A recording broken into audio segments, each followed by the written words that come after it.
कोई रोड ना बना, कोई रोड ना बना, कोई रोड नहीं बना। जब मैं बोल रहा हूँ रोड हमें बनाने। फिर तो सर चाहिए ही नहीं, हिंदू को होना है, मुसलमान को मस्जिद चाहिए। मुझे पूजा करनी होगी वो अपने घर में कर लेगा। जब आप सरकारी चीज को बेच दे रहे हैं, प्राइवेट कर दे रहे हैं, तो कहाँ से रोजगार बढ़ेगा? आप कर रहे हो लगातार जीत हो रही है, तो हिमाचल कौन हारा है, कर्नाटक कौन हारा है, तेलंगाना कौन हारा है, दिल्ली कौन हारा है, बंगाल कौन हारा है, कौन हारा है? ये सब बहुत बेरोजगारी है, इंसान को खाना नहीं मिल रहा है। 111 भूखमरी में आ गया। और कर्ज लेके मकान बनाना विकास नहीं होता है। मैं मकान 2 लाख ले लूँ और बना दूं मकान, तो विकास नहीं हुआ वो मेरे घर का। मंदिर मस्जिद चुनाव, मंदिर मस्जिद चुनाव, यही बेरोजगारी है देश में। बेरोजगारी कहाँ है? सब ढक दिया, मंदिर ने सब ढक दिया। महंगाई है,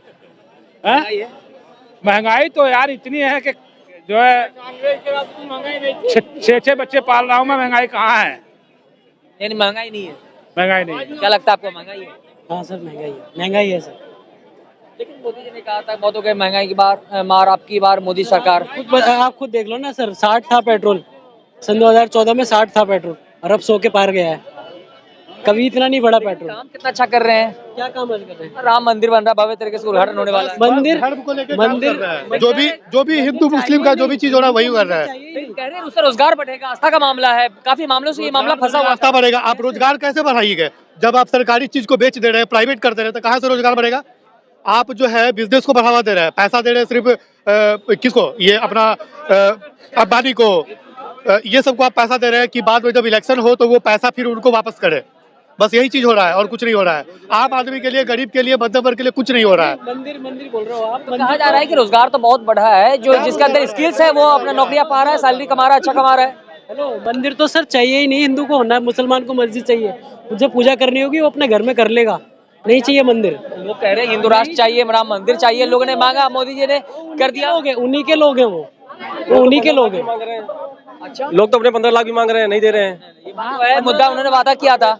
आपने बोला कि मंदिर से रोजगार बढ़ रहा है, तो मुझे बताइए ये मंदिर है ना, आसपास सिवाय दुकानों के अलावा और क्या है? तो मतलब माँ बाप ने बच्चों को पढ़ाना बंद कर दिया और दुकान बैठने ट्रेनिंग देना चालू कर दें, फिर अपने बच्चों को पढ़ाइए, क्यों पढ़ा रहे हैं? फिर जब मंदिर बैठे घंटा बजाना है, प्रसाद बांटना है, फूल बांटना है, पढ़ाने क्या जरूरत है? फिर यही दीजिए। कहने का मतलब मंदिर से कुछ रोजगार बढ़ेगा, इसका मतलब ये नहीं कि सभी लोगों के लिए। कितना मैं कह रहा हूँ जो भी रोजगार बढ़ेगा उसके लिए क्या क्वालिफिकेशन चाहिए होगी, बताइए जरा मुझे आप। कोई रिक्शा चलाएंगे, कोई ऑटो चलाएंगे, कोई रिक्शा चलाएगा, कोई वहाँ पर रोजगार करेगा। सबसे पहला काम जब यही करना, अपने बच्चों को पढ़ाना बंद करिए, उसके लिए एफडी कराइए, उसी पैसे से जो फीस आप भरते हो ना उसी कराओ एफडी, क्योंकि बाद में दुकान भी तो खोलना, उसके पैसा कौन देगा? और वहाँ एक दुकान के लिए जमीन ढूंढिए, फिर पढ़ाई लिखाई बंद करिए। IAS PCS बच्चे साइंटिस्ट बन के क्या करेंगे? फिर हमारे देश में फिर जो है पूजा पाठ का सामान बिकेगा, मिसाइल और बंदूक सब मिलना बंद हो जाएगी। मोदी जी के कार्यकाल से लोग, जनता खुश है, 9 साल बेमिसाल कहा जा रहा है। 36% उनको वोट मिला था, 64% अगेंस्ट में था। 36% लोग खुश हो गए जिनको मिल रहा है। 36% में भी डाउट हो गड़बड़। 18% का सॉलिड वोट बैंक होता है, जो आपको मोदी मोदी हमेशा कहेंगे। वो कहेंगे कि हम अगर भाई चप्पल भी घिस जाए तो भी मोदी जी को वोट देंगे, चड्डी फट जाए तब भी मोदी जी को वोट देंगे, तो वो 18% वोट देगा। लेकिन लगातार मोदी जी की जीत हो रही है। सरकार 2014 में भाजपा की सरकार बनी, 19 में बनी, अब दावा किया जा रहा है 24 में बनेगा। आप कह रहे हो लगातार जीत हो रही है, तो हिमाचल कौन हारा है, कर्नाटक कौन हारा है, तेलंगाना कौन हारा है, दिल्ली कौन हारा है, बंगाल कौन हारा है, कौन हारा है? ये सब यानी कि स्टेट में हार हो रही है और केंद्र में जीत हो रही है। बिहार कौन हारा है, हरा कौन है बताइए? देखिए 2014 का चुनाव, 2019 का चुनाव, दोनों में मुद्दे अलग अलग थे। 2014 में फर्जी जो है भ्रष्टाचार के आरोप लगाए गए, महंगाई का आरोप लगा और बेटियों की सुरक्षा का आरोप लगा था। उस पर सरकार गई कांग्रेस की, मोदी जी की सरकार आई। 2019 के इलेक्शन पे आते हैं। 2019 के इलेक्शन में पुलवामा हो गया था, हुआ था पुलवामा, और आपने सैनिकों के नाम पे वोट मांगे थे। तो जब देश की रक्षा और सैनिक का नाम आएगा तो हर आदमी वोट बढ़ चढ़ के देगा। 24 में किस नाम पे वोट मांगोगे? आप अपने नोटबंदी पे नाम पे वोट मांगते नहीं हो, जो आपने करी। आप बेरोजगारी या रोजगार के नाम पे वोट नहीं मांगते हो, जो आपने कर रखा है। महंगाई के नाम पे वोट नहीं मांगते हो। मंदिर के मामले को लेकर के इससे पहले वोट मांगा गया था, लेकिन अभी राम मंदिर तैयार हो चुका है, उसका उद्घाटन होगा, अब लोग वहाँ जाएंगे, खुश होकर के वोट देंगे। सबसे पहली चीज लोगों को पता है, जो मंदिर बन रहा है उसका फैसला सुप्रीम कोर्ट ने दिया, जिसको पूरे देश ने माना। कई चीजें चू नहीं हुई, दोनों संप्रदाय के लोग अपने अपने घर में सुख शांति से बैठे थे, कोर्ट ने फैसला किया, लोग लोकतंत्र को मानते हैं, उन्होंने एक्सेप्ट किया। ठीक। दूसरा, मंदिर के निर्माण में सब लोगों ने चंदा दिया, इससे मोदी जी का रोल कहाँ पे है? ये भी सवाल उठते हैं ना, ये लोग ये भी सवाल उठाते हैं कि कांग्रेस की सरकार थी तो मामला क्यों नहीं शट आउट हुआ, डिसीजन क्यों नहीं आया? बताते हैं। डिसीजन अगर आप मान लीजिए मैं कोई कोर्ट में केस करने जाता हूँ कि भाई फला फला चीज़ है और मुझे इंसाफ चाहिए, और मैं जज साहब को ये बोल सकता हूँ कि मुझे 60 दिन में या 6 साल में 10 साल में मुझे फैसला दे देना, ये हो सकता है पॉसिबल? ऑलरेडी जो है अब इतने साल पुराना वो केस चल रहा था, कई सालों के बाद निश्चित था कि फैसला इसमें आना है और फैसला आया। इत्तेफाक की बात थी कि भाजपा की गवर्नमेंट में ही कोर्ट का फैसला आया। इत्तेफाक का फायदा नहीं था, ऑलरेडी सुनो इसकी पुरानी चल रही थी ना, इतने सारे गवाह थे, इतने सारे उसमें अलग अलग जो है उसमें लैंग्वेजेस में उनके डॉक्यूमेंट्स थे, उसको ट्रांसलेशन वगैरह सारी चीजें हुई। तो ये तो सीधी सी बात है, अगर कल को मान लो कांग्रेस सरकार में कोई फैसला हो जाता है तो क्या क्रेडिट जो है कांग्रेस सरकार को जाएगा, किसके उसमें जाएगा? क्या लगता है कि विपक्ष में कोई है जो मोदी जी के टक्कर में आएगा? बहुत है, बहुत है। कहा जा रहा है जितने भी विपक्ष है सीट के बंटवारों को लेकर के आपस में अंदर से कहीं ना कहीं मतभेद है।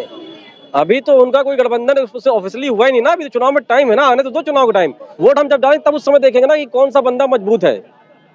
और विपक्ष तो इस बार जहां तक जो मेरी जानकारी है कि भाजपा के अगेंस्ट एक आदमी खड़ा होगा, तो हमें चुनना है कि भाई भाजपा को वोट देना है, फलाने को वोट डालना है, बस वही डिसीजन हो जाएगा। क्या लगता है इंडिया गठबंधन जो है वो टक्कर दे पाएगी एनडीए को? नहीं, क्योंकि उनमें आपस में ही नहीं बन रही। पहले तो वो लोग एक पेज पे आए ना, तभी तो फेस करेंगे बीजेपी को।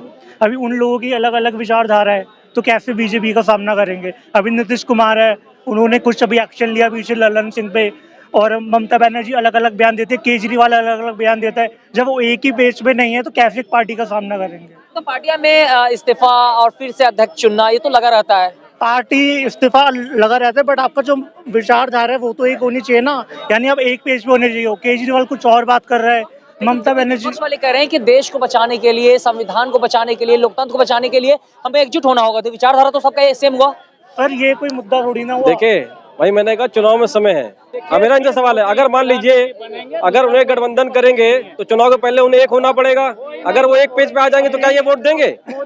इनका सवाल ये है कि अगर विपक्ष एक प्लेटफॉर्म पे आ गया, एक विचारधारा पे आ गया, तो आप वोट देंगे? बिल्कुल, लेकिन उनको खाली विचारधारा नहीं दिखाना पड़ेगा कि वो करने क्या वाले हैं कंट्री में आने 5 साल में। यही नहीं है कि देश को बचाना है, लोकतंत्र को बचाना है तो बीजेपी के अगेंस्ट वोट दो। सेंसलेस बात है, बिल्कुल कोई भी ऐसे वोट नहीं करेगा।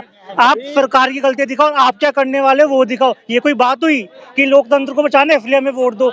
मुझे आप ग्राउंड पे दिखा सकते हो कि कैसे बचाना है? मोदी जी अच्छा काम कर रहे हैं। बिल्कुल दिख तो रहा है काम। 5 काम गिनाइए। जैसे कि सड़कों बना दी है, जो पॉलिसीज है, जो रोड हाईवे बन रहे हैं वो पीवी बन रहे हैं। अरे दिल्ली कौन सा रोड? मुंबई हाईवे, कौन सा बम्बई?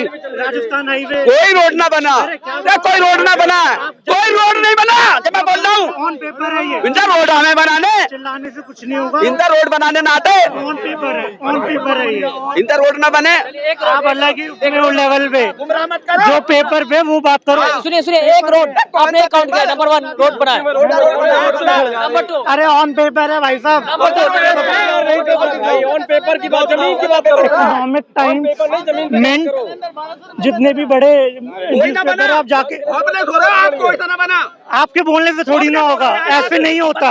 ऑन पेपर है, ऑन पेपर है ये। मैंने सवाल किया था इनसे कि क्या वो एक हो जाएंगे तो वोट देंगे? अब पता चल रहा है कि बीजेपी सपोर्टर है, वोट क्यों देगा? आपके पास कोई सवाल नहीं है, आपके कोई जवाब ही नहीं है। ये पर्दे के पीछे छुप के बाहर कर रहे हैं। जब अभी चुनाव घोषित ही नहीं हुआ तो ऐसे कैसे कोई घोषणा पत्र लागू कर देगा, दिखा देगा, बता देगा तुम्हें कि हम ये करेंगे तो इस तरह में वोट दो? टाइम है ना। आप बीजेपी की बात क्यों बोल रहे हो? और ये कह रहे हैं सड़क, पेपर पे सड़क है, पेपर सड़क तो बहुत जमाने से चल रही है हमारे यहाँ पर, जमीन पे कहाँ ये बताओ? और सड़कें ऐसी बन रही है कि उंगली डाला तो उखड़ जाती है।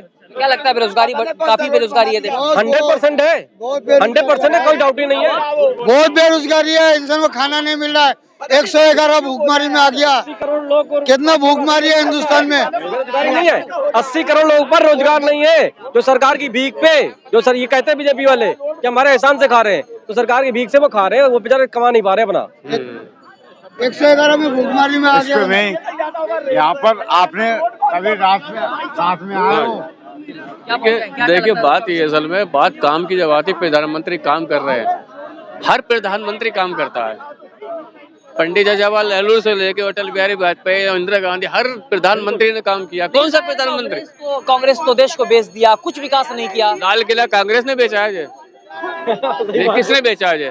कांग्रेस ने नहीं बेचा है। सारे हवाई अड्डे उसने बेच दिए। जितना कर्जदार हमें बना दिया है, इतना कर्जदार नहीं थे हम, जितना अब बीजेपी ने बनाया। जो इतने कर्जदार नहीं है। अगर इतना ही पैसा कर्जदार कांग्रेस करती, अगर इतना करती जितना कांग्रेस कर्ज लिया है, इतना कर्जदार अगर होती तो बहुत विकास कर देती वो। उनने कर्ज मनमोहन सिंह ने 205 लाख करोड़ अगर कर्ज है हमारे देश पे, तो देश विकास भी तो किया है। कहाँ विकास हुआ? विकास हुआ कर्ज लेके तो विकास हम भी कर लेंगे। पैदा करके विकास होता है, पैदा करके मजदूरी करके जो बच्चा विकास करता है घर का, उसे कहते हैं विकास। और कर्ज लेके मकान बनाना विकास नहीं होता है।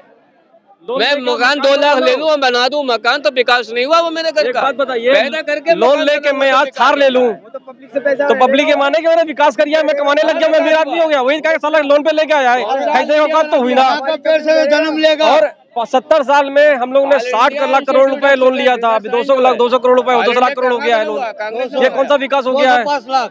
ये कौन सा विकास हो गया? दूसरी चीज, आप सारे चीजों को बेच रहे हो, ये कौन सा बेचने वाला? मैं मुझे दे तो मैं बेच के मैं बना दूंगा, सच्चा मैं चला के दिखा दूंगा तुम्हें। बेच दूंगा उठा के साला, सब पैसा ही पैसा आएगा। इतना बढ़िया विकास हो रहा है कि ट्रेनों में एसी के डिब्बे में भी लोग बैठ के जा रहे हैं, इतना बढ़िया विकास हो रहा है, इतना बढ़िया विकास। टिकट भी नहीं मिल रहा है, खिलाड़ी भी जो है, खिलाड़ी को भी सीट नहीं मिलता, टिकट नहीं मिलता। आज के बता रहा हूँ, और मैं जो बात कह रहा हूँ उसको आप ट्राई करके देख लेना। कभी आप तत्काल का टिकट लो, 11 बजे आप खुलता है स्लीपर का, 11 बजे आप लॉग इन करो। अगर 11 बजे आपको टिकट मिल जाए, जो को हारूंगा, 11:12 के बाद आप नॉर्मल आदमी जो है टिकट बुक कर पाएगा, उसके पहले नहीं बुक कर पाएगा। ये भ्रष्टाचार नहीं हो रहा तो क्या हो रहा है? ये 11:12 तक कौन से लोगों को टिकट दिया जा रहा है? धन्यवाद।